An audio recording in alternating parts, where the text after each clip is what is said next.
ગીર સોમનાથના વેરાવળ ખાતે આશા વર્કરની બહેનોએ મુખ્યમંત્રી ભૂપેન્દ્ર પટેલને રાખડી સાથે પત્ર લખી રજૂઆત કરી। આશા વર્કરની બહેનોએ મુખ્યમંત્રીને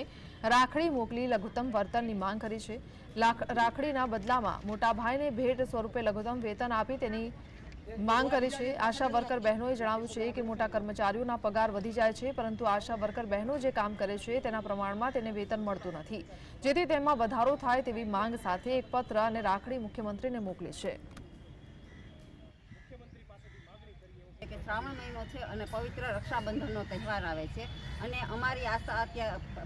અપેક્ષા એવી છે કે અમે અમારા મુખ્યમંત્રી શ્રી ભૂપેન્દ્રભાઈ પટેલ અને અમારા મોટાભાઈ તરીકે અમારી આશા વર્કર અને આશા ફેસિલિટર બહેનોની માંગણી એવી છે કે રાખડીના સ્વરૂપમાં અમે અમારા ભાઈ પાસે લઘુત્તમ વેતનની માંગણી કરીએ છીએ। અત્યારે તો બધી માંગ અમે વારંવાર કરતા હોય છીએ, પણ આ પવિત્ર રક્ષાબંધનનો તહેવાર આવે છે અને અમારા ભાઈ પાસે એવી અપેક્ષા છે કે અમે અમારા કામ પ્રમાણે અમને લઘુત્તમ વેતન તમે આપો એવી અપેક્ષા છે। આજે તમામ આશા બહેનો અને આશા ફેસિલિટર બહેનો જે મેન લીડરો છે એ આજે અહીંયા વેરાવળ ખાતે ભેગા થયા છે અને અહીંયા ભેગા થઈને એક રાખડી આ રાજ્યના મૃદુ અને મક્કમ મુખ્યમંત્રીને મોકલી રહ્યા છે અને રાખડીની સાથે સાથે ભાઈ પાસેથી માંગ કરી રહ્યા છે, કારણ કે ભાઈ ઘણા સમયથી ખીચામાં હાથ નથી નાખી રહ્યા,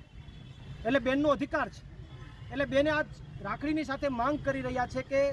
અમે ખૂબ દુઃખી છીએ, આશા બહેનો અને આશા ફેસિલિટર બહેનોને લઘુત્તમ વેતન નથી મળતું, કોઈ કાયમી કર્મચારી નથી ગણતું, ગમે તેવા કામ કરાવી કોઈ પણ કામ કરાવે એમાં ઘણા બધા કામોના વેતન નથી આપવામાં આવતા।